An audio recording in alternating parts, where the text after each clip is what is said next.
And if you fool yourself and love the world and not love God, you are fooling yourself. God is not mocked.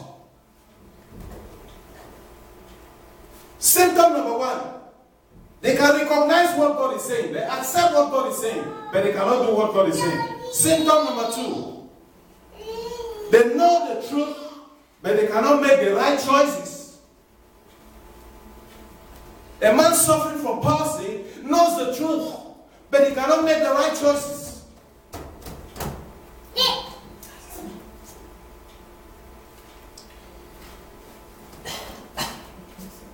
I know this is true. I know this is true. Why are you contrary? I don't know. Why? Because you have a palsy. Symptom number three. You know the actions you know that your actions are inconsistent with the ways of God, but you can't turn around. A man that is suffering from paralysis, a man that is suffering from palsy, is aware, the brain tells him, the spiritual man tells her that your ways are inconsistent with the word of God. They're inconsistent with the expectation of God for your life, and yet they are not able to turn around. A man that is paralyzed, 2 hands and 2 feet, as Omar Okwai said, lying in bed is helpless. He cannot turn himself from one side of the bed to the other. A lot of you work in the medical field, and you know how often you have to help to turn somebody around on the bed because they are helpless. The situation is even worse when you know that this person needs help and you try to provide help and they don't want to accept help. Maybe they tell you, I'm fine, I'm fine, I'm fine. Maybe they tell you, don't touch me, don't touch me, don't touch me. And they sit there. You know of people who have been lying in bed and their skin is peeling off onto the bed because they have been lying unturned. They have been lying in the same position. They have been lying and they have not made a reversal movement from where they are. As a consequence, their skin begin to peel off. They begin to decay. Why on the bed? Why they have life? That is what a man with spiritual palsy is like. You are decaying and yet you don't know. You tell people, I'm fine, I'm fine, I'm fine. You are rotting. You are decaying, brother, sister. You are dying out. Life is running out of you. You are headed for hell. Oh God. And yet you tell yourself and you tell everybody, I'm fine, I'm fine. You're not fine. You're suffering with a palsy.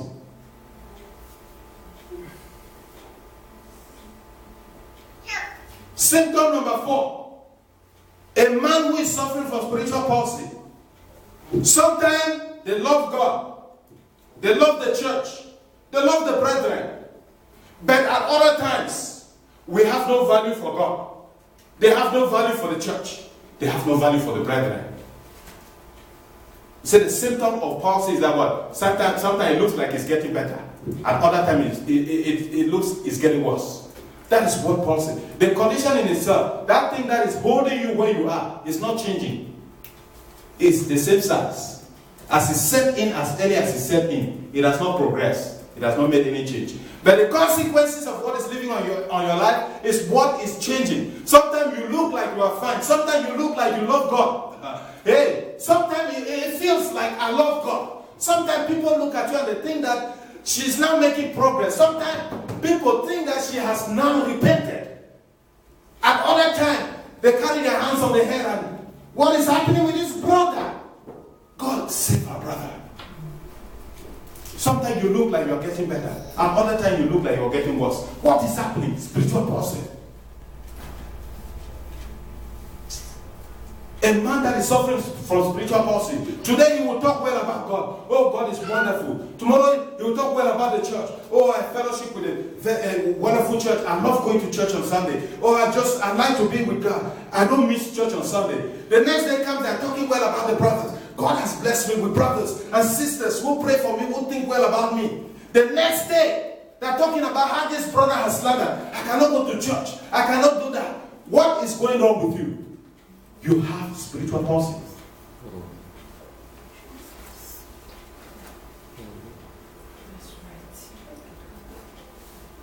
Number 5. The profession of a man that is suffering from spiritual palsy does not sync up with their action.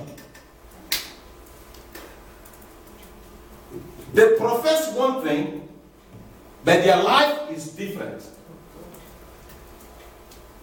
Your confession, I'm a Christian. The easiest way to have a problem with somebody is to step out of this place and tell them you need to give your life to Jesus. You're not a Christian. You'll meet the biggest problem ever you have met. How can you judge me? How can you say I'm not a Christian? Do you know me? Do you know where I come from? But they simply saw the way you acted and they say you're not a Christian. You're not a Christian. People don't need to go to Ngabe to know whether or not you're a Christian. The word of God is clear. A man suffering from spiritual palsy confesses one thing and does another thing. The Pharisees, none of them came to the knowledge of Jesus Christ because they were all suffering from spiritual palsy. You see, it's even better to lead a blind man than to lead a man who is suffering from spiritual palsy.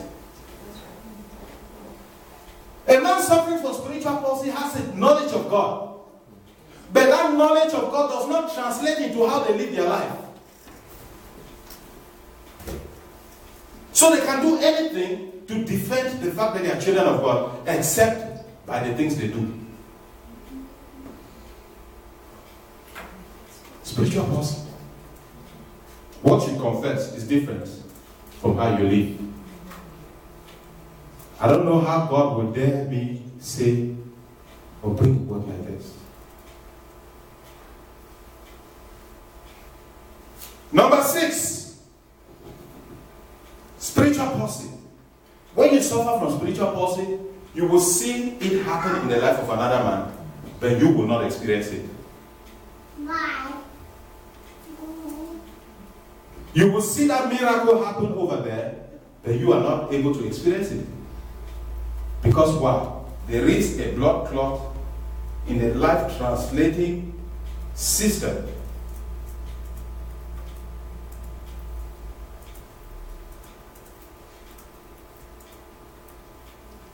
This rich man, this centurion came up to Jesus and said, Lord, my servant is lying at home sick with a palsy and is grievously tormented. Now, it is a wonderful thing that this man was able to recognize that his servant is going through torment. The sad thing about the church is that when we go through spiritual palsy, we don't see it as torment. We have nothing to regret about. How can a man who is not tormented seek for help? Seeking help from what? How can a man who doesn't even realize that I'm in trouble, my way of life is leading me somewhere in pain? How can a man who is not able to recognize that need help? But the centurion was able to recognize that my servant, this palsy is causing him great grief. He needs help. Until we come to a point where we recognize that we need help. Grievously tormented. Grievously tormented. We're in God and we are like, okay, everything is going well. Very soon, because of the blood clot in our spiritual system, that interrupts the flow of God's life into our head, into our lives. We fall into depression. We start feeling, why do I go to get joy? I need to go dance. I need to go drink. I need to go run after a woman. I need to go do this. You start thinking of your ways of trying to find the joy that you're looking for. That joy you're looking for is not in the things you do. It is in the person you have received into your life. The person of Jesus Christ.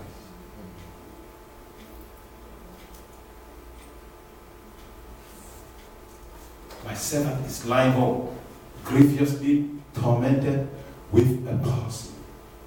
Verse 7 tells us, and Jesus said unto him, I will come and heal him. Hallelujah. Amen. I will come and heal him. That shows us the readiness of Jesus to come to our rescue anytime we lift up our voices and ask for help. Amen. The Bible says he's a very present help in time of need. That shows us. And when Jesus said it to him, he knew everything about that man. That man didn't have any right to tell Jesus, I am not worthy for you to come under my roof. Jesus knew him. Jesus knew his deeds. What Jesus was interested in is for that man to come to the understanding that he's in a very bad situation and that his way out is only available in God. And that is where that man was able to come to. The man was able to come to that the situation I'm going through is not a cheap one. It's not something I want to permit. And the next thing is, he recognized that this situation I'm going through, the only help that I can get will come only from God. Well, once he hit that, he had met the requirement for divine intervention in his life. And the Bible tells us, once Jesus heard it, said, Master, my servant lies sick with a palsy, grievously tormented. Jesus, I will come and heal him. I will come and heal him. Why did Jesus respond so quickly? Because Jeremiah chapter 33 verse 3 says, call to me and I will answer you and I will show you great and unsearchable things. Things that you have not known. Call upon me. The condition is call upon me. How can they call upon him if they are not able to recognize the danger in which they are? Call upon me. And Isaiah chapter 65 verse 24 says, before they call, I will answer. While they are still speaking, I will hear. Amen. That is why before he finished speaking, oh, my servant is sick, he said, I will come and heal him. But this man knew a lot more than I thought he knew. I thought this man was going to celebrate, oh, Jesus is coming to my house, oh, to heal my servant. He said, no. You don't need to. You don't need to come to my house. You don't need to come to my house. I know the power of your word. Just speak a word. Just speak a word and my servant will be healed. Just speak a word and my servant will be healed. This is to tell us that the solution to any problem that we think we're going through is in our accepting and applying the word of God in our lives. The man said, just speak a word and my servant will be healed. Why did that man say so? Because he understood from scripture. Hebrews chapter 4 verse 12 says, for the word of God is alive and active. The word of God is alive and active, sharper than any double-edged sword. It penetrates even to dividing soul and spirit, joint and marrow. It judges the thoughts and attitudes of heart. The word of God is able to judge the thoughts and attitude of my heart. Is able to separate my evil ways from my life. The Bible says, as the east is far away from the north or from the west, and as the north is far away from the south, that is how much God wants to pull me away from my sins. And the Bible says the word of God is sharper than any double-edged sword. It is able to penetrate. No matter how, no matter how thick my sins are, no matter how intense my sin is, the Bible tells us that the word of God is able to penetrate, to get right to the point where, as intimate as soul and spirit are, the word of God is able to pull them apart. There is an ungodly practice in your life that keeps you in bondage. You want to separate yourself and live your life for Jesus. Yet you are under the captivity of this evil practice. The Bible says the word of God is sharper. It is able to pull you apart from that practice. This man understood that the word of God is alive and active. You don't need to come to my house. Just speak that word. Because for you to come to my house, it's going to take you several hours walking, coming to my house. But if you speak the word, the wind will translate the word. And in a few seconds, my servant will be healed. I don't want you to come to my house. Just speak the word. I believe your word. I know the power of the word. Your word is active. Your word is alive. Why did this man choose to hear the word of God instead of allowing for Jesus to come to their heart, to their home? Because he understood that the word of God is infallible. Next, the man went ahead to justify why Jesus didn't need to come to his house. He told him, I know spiritual authority.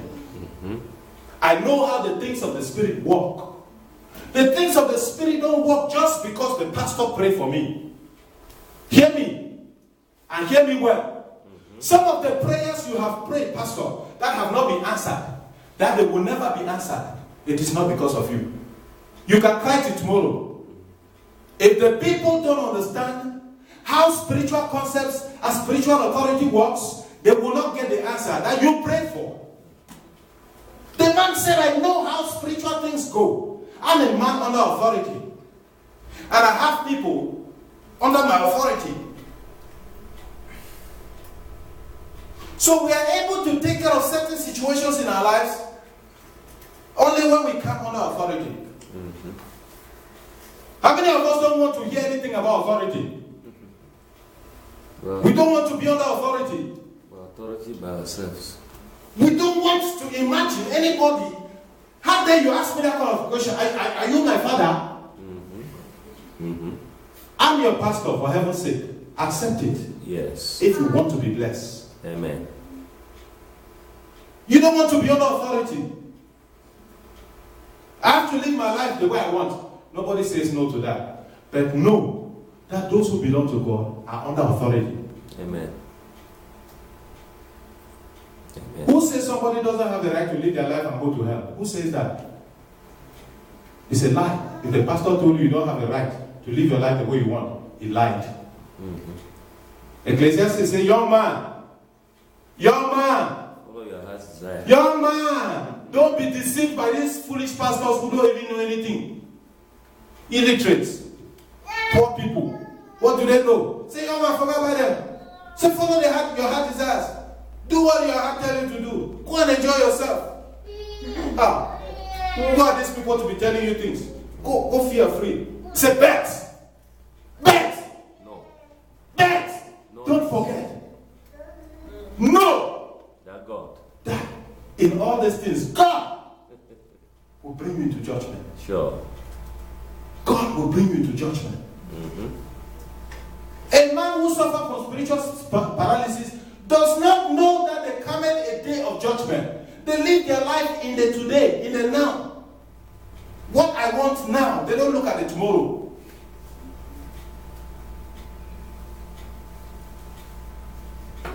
The man said, I am a man under authority.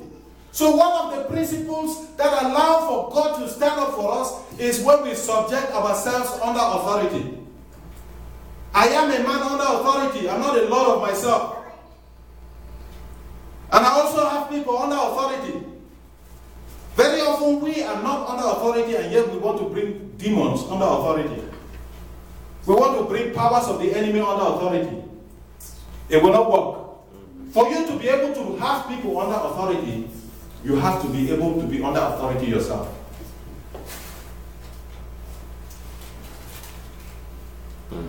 Truth. Are you hearing me? Before you expect to bring powers and principalities under power, you yourself have to be under power. Before you subdue them under your authority, you yourself have to be subjected under the authority of God and the authority of His servants. It's a bitter truth. Sure. You say, you don't need to come to my house. I'm a man under authority. And I have people under my authority. I know when my boss told me, hey boy, said, you got to do this, go do this. I said, yes sir. And I also know when I came and said, hey soldier, what are you doing here? Go do this. Go do. They say, yes sir. He said, I have fulfilled that requirement. Now I know that if you stand up for me, you can tell these demons that are grievously tormenting my servant, go, and they will go. Why? Because I'm a man under authority. Listen to what the Bible tells us in the book of 2 Corinthians chapter 10, verse 6. 2 Corinthians chapter 10, verse 6, NIV puts it in a clearer way. It says, and he will be ready